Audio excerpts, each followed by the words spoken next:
Assalamualaikum warahmatullahi wabarakatuh. Selamat pagi Bapak, selamat pagi juga teman-teman. Di sini kami dari kelompok 2 izin mempresentasikan tentang studi kasus evaluasi kesehatan tanah berdasarkan jurnal identifikasi dan interpretasi indikator kesehatan tanah.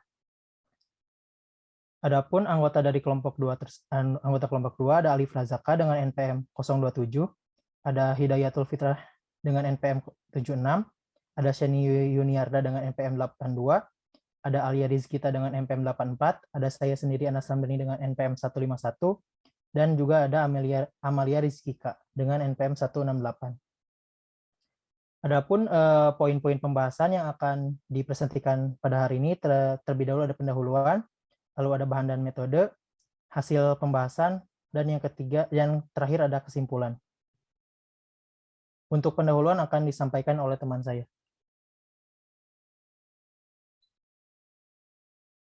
Baik, masuk ke sesi pendahuluan. Di pendahuluan ini, kesehatan tanah dapat diukur menggunakan indikator kinerja tanah. Kemudian, perubahan indikator kinerja tanah ini dapat berguna untuk menentukan apakah kesehatan tanah perlu dipelihara dengan praktek konservasi tanah atau tidak. Ciri tanah yang sehat ada beberapa yang bisa saya sebutkan, seperti dapat diolah dengan baik, kemudian populasi hama dan penyakitnya sedikit, unsur haranya cukup, dan populasi organisme tanah yang menguntungkannya juga cukup.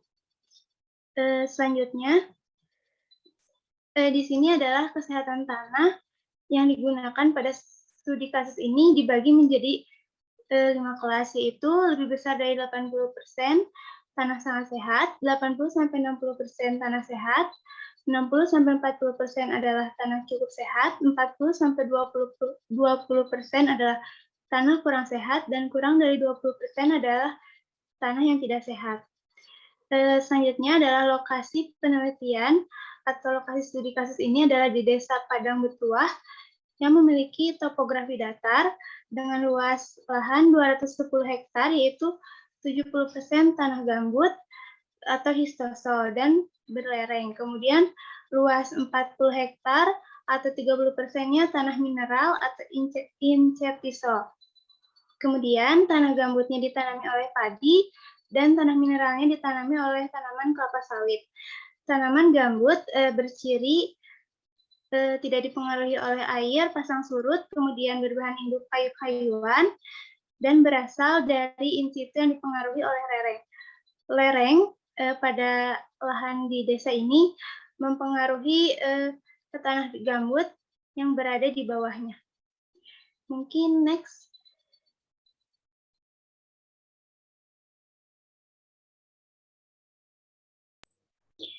Baik, selanjutnya saya akan menjelaskan mengenai bahan dan metode.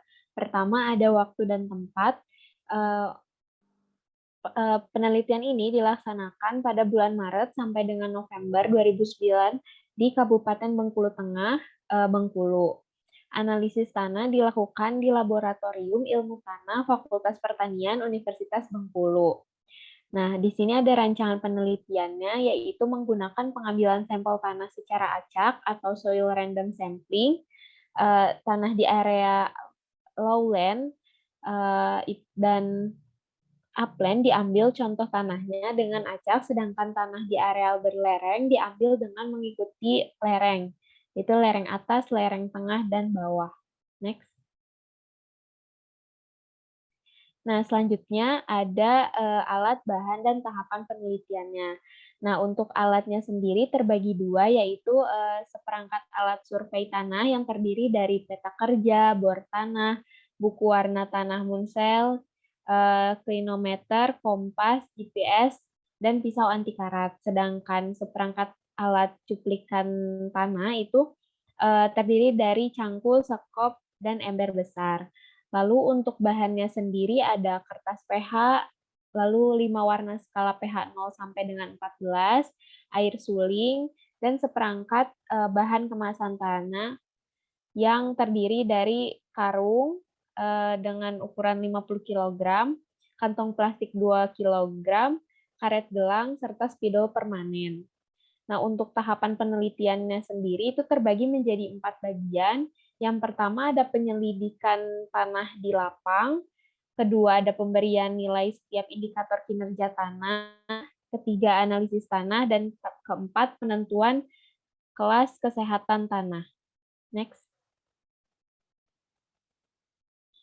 Nah, untuk tahapan penelitiannya itu, pertama akan dijelaskan mengenai penyelidikan tanah di lapang. Nah, ini tuh penyelidikan tanah diawali dengan menentukan titik pengambilan sampel tanah di lapang.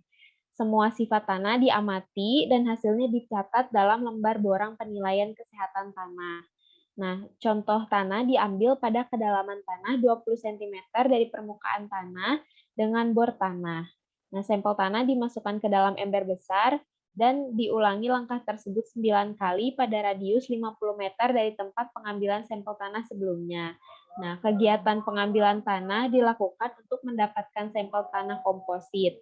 Sampel tanah dibersihkan dari sisa-sisa bahan organik, batu, kerikil, dan setelah bersih dicampur rata di dalam ember. Nah, lalu diambil untuk menjadi tanah komposit 2 kg. Nah, untuk yang tahap kedua ini ada pemberian nilai setiap indikator kinerja tanah. Nah, pemberian nilai setiap indikator kinerja tanah di lapang itu dengan memberikan nilai 1 kepada indikator kinerja tanah yang tidak sehat dan 5 diberikan kepada yang sangat sehat. Nah, nilai masing-masing indikator kinerja tanah dijumlahkan sehingga diperoleh total nilai. Presentase nilai diperoleh dari total nilai yang diperoleh dikalikan 100 dibagi dengan total nilai tertinggi. Kriteria penilaian indikator kinerja tanah di lapang dan pemberian nilai nanti bisa dilihat untuk penelitian selanjutnya. Next. Nah, selanjutnya masuk ke tahap ketiga, yaitu analisis tanah di laboratorium. Setelah cuplikan tanah tadi dikering anginkan, kemudian diayak dengan ayakan mata saring 0,5 mm, dan cuplikan tanah siap untuk dianalisis sifat tanahnya. Adapun sifat tanah yang dianalisis di laboratorium ini terdiri dari kejenuhan basa, kejenuhan AL, nisbah CN, DHL atau daya hantar listrik, dan juga pH-nya. Nah, cara ini bersifat kuantitatif, terukur, dan mempunyai presisi hasil analisis tanah yang lebih tinggi daripada cara pengamatan sifat tanah di lapang. Adapun cara ini sangat membantu menentukan kelas kesehatan tanah. Nah, untuk kriteria penilaian hasil analisis tanah dapat dilihat pada tabel di sebelah kanan yang terlampir. Untuk sifat tanah yang diukur seperti yang telah disebutkan sebelumnya, dan untuk kategori pengelompokannya terdiri dari sangat rendah dengan nilai 1, rendah dengan nilai 2, sedang dengan nilai 3, tinggi dengan nilai 4, dan sangat tinggi dengan nilai 5. Untuk hasil perhitungannya dapat dinilai pada tabel yang telah terlampir. Nah, untuk tahapan keempat adalah penentuan kelas kesehatan tanah.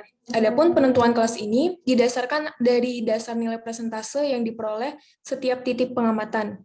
Nah, nilai persentase setiap titik pengamatan ini dikelaskan menurut pengelompokannya, dari mulai tanah sangat sehat, tanah cukup sehat, tanah kurang sehat, dan tanah tidak sehat. Boleh di next? Nah, ini merupakan variabel pengamatan. Variabel pengamatan ini terdiri dari 2, yaitu variabel pengamatan untuk pengamatan di lapangan dan juga variabel pengamatan di laboratorium. Nah, untuk variabel pengamatan di lapangan itu terdiri dari warna tanah, kadar lengas, kemiringan lereng, tekstur tanah, struktur tanah, bahan organik tanah, pH, legum cover crop atau LCC, dan padatan tanah dan kinerja tanaman. Nah, beberapa hal ini menjadi variabel pengamatan untuk pengamatan di lapangan. Nah, kemudian ada variabel pengamatan di laboratorium, diantaranya adalah pH, daya hantar listrik atau DHL, karbon dan nitrogen, nisbah CN, fosfor, basa dapat ditukar, ALDD, HEDD, kapasitas tukar kation atau KTK, kejenuhan basanya, dan juga kejenuhan aluminiumnya. Boleh di next?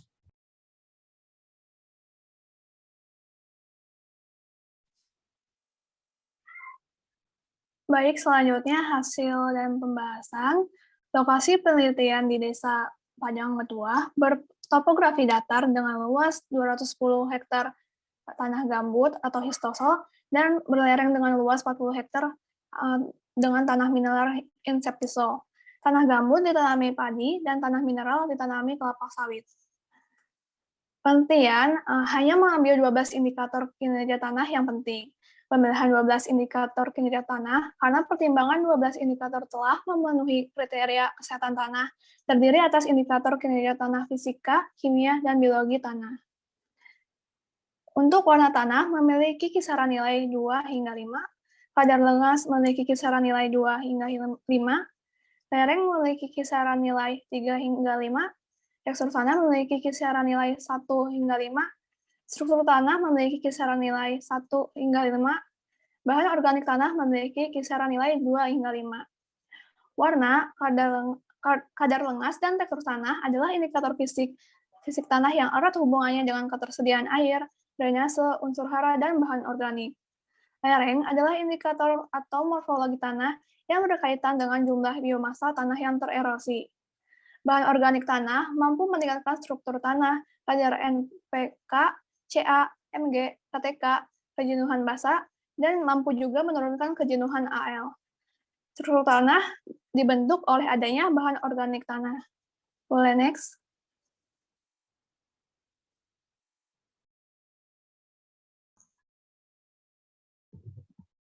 Oke, baik. Selanjutnya ada pH tanah. Ini memiliki nilai di kisaran 1-5. Populasi cacing juga memiliki nilai 1-5. LCC memiliki nilai 1-5. Erosi tanah memiliki nilai 4-5. Kepadatan tanah nilai 1-5. Kinerja tanah juga memiliki nilai 1-5. Untuk pH tanah sendiri, ini secara besar kebanyakan 1 dan nilai 1 juga, karena tanahnya masam, pH kurang dari 4,5. Tanah masam ini didominasi oleh asam-asam organik dan aluminium dan hidrogen.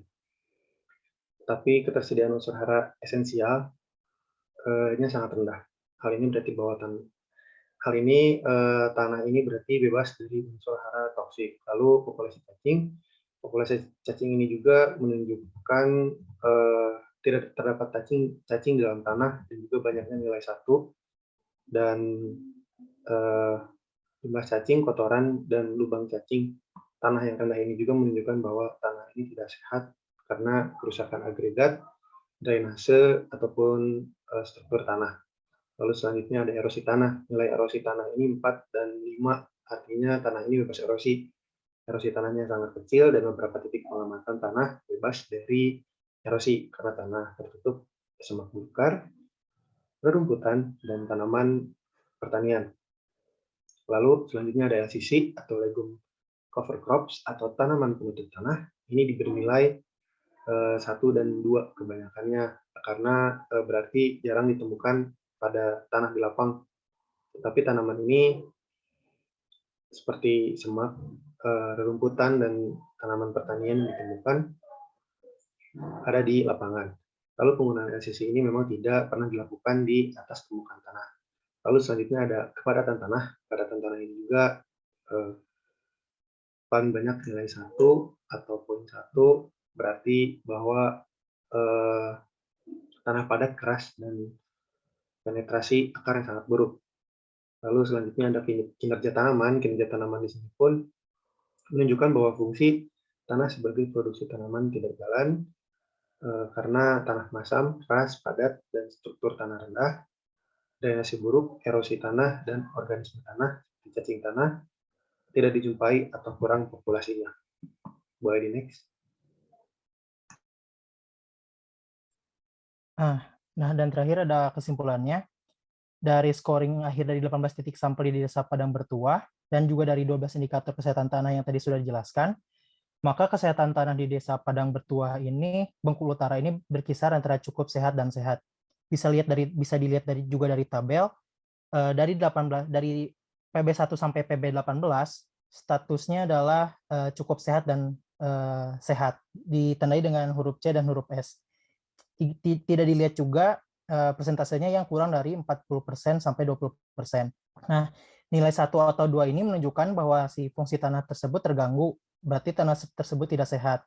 Sedangkan jika si indikator kinerjanya bernilai nilai 4 dan 5, bahwa menunjukkan tanah tersebut bermutu baik dan juga tanah sehat. Adapun berdasarkan hasil dan pembahasan, maka kesimpulan penelitiannya adalah sebagai berikut. Identifikasi dan interpretasi indikator kesehatan tanah sangat penting dilakukan untuk memperoleh kelas kesehatan tanah. Nah, kelas kesehatan tanah yang diperoleh di Desa Padang Betua ini pada kisaran cukup sehat dan tanah sehat. Lalu untuk sarannya, perbaikan metode penelitian pada masa yang akan datang seperti frekuensi pengamatan, baik itu waktu dan jumlah, secara periodik mungkin setiap tahun agar diperoleh hasil yang sangat memuaskan, yang artinya dengan keakuratan yang lebih tinggi. Adapun ini daftar pustaka yang menjadi acuan dalam pembuatan presentasi kali ini. Sekian dari kelompok 2. Mohon maaf bila ada kekurangannya. Wabillahi taufiq wal hidayah. Wassalamualaikum warahmatullahi wabarakatuh.